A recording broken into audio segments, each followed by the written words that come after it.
It was the 6th of December.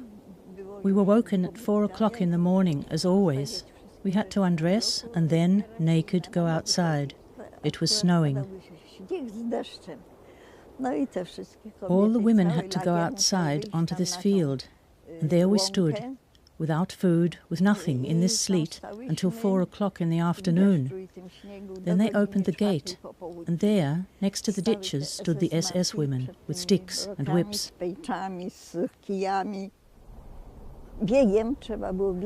We had to run through this gate, and the SS women looked to see who was sick or who had any visible injuries.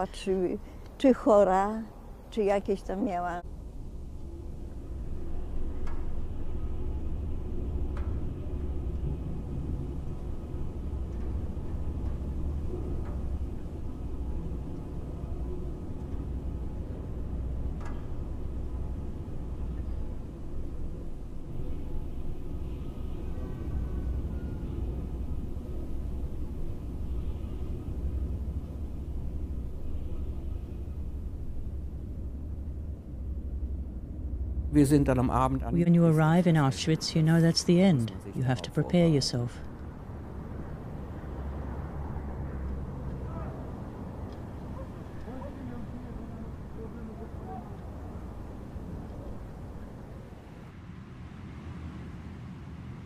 There was an orchestra in the camp.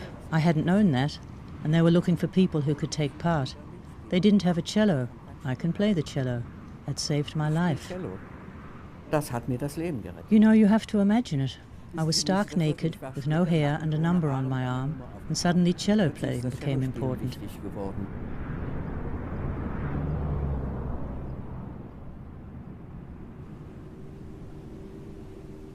We were the orchestra. We had a repertoire, and anyone could come into the barracks and request something.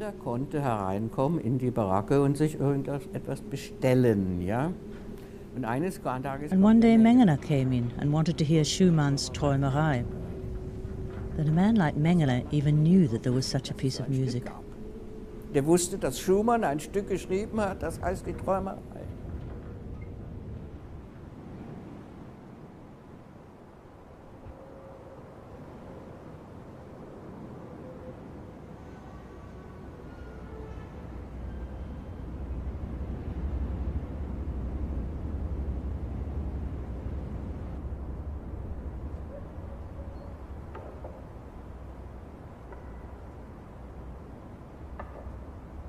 The train wagon was crammed full with Sinti, with Jews, with political prisoners. There were also children, not just adults.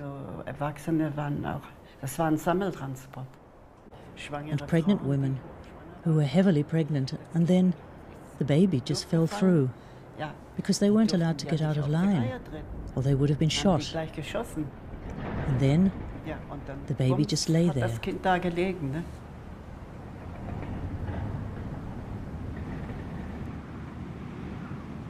Why did the Nazis do that? Why did they become insane?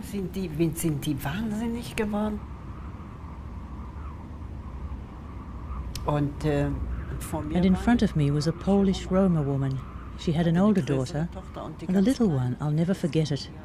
She had such large, beautiful eyes, and the little one kept hiding under my dress. Now the mother's gone, and I said to myself, now I've got the child. The SS man said, "Is it your daughter?" And I said, "Yes." And he left her with me.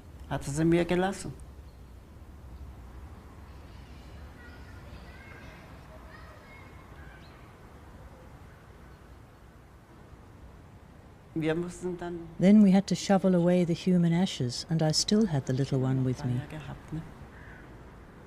There were such mountains of it that they didn't manage to get rid of it all. And it stank too. It was an appalling stench.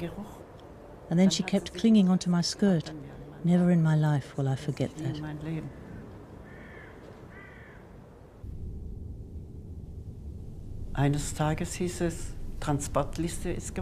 One day they told us they had made a transport list. And then they told me, "You can't take her with you. She has to stay here." You were going on a workers' transport, and you can't take the child with you. She clung tightly to me, the little one. Die hat sich festgeklammert an mich, die Kleine. I'm sure she ended up in the gas chamber. Die ist doch bestimmt durch den Gas gegangen, die Kleine.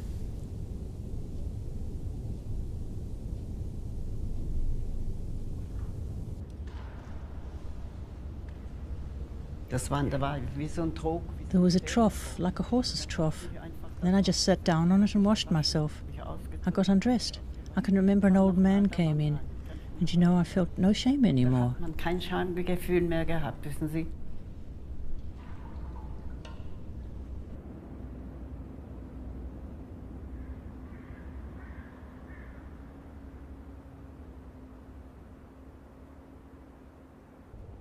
Ob man nackt ist oder nicht. Whether you were naked or not, it was not important.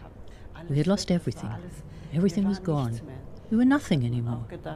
And you thought, wait a minute, what's my name? What was my mother's name? Das war manchmal weg.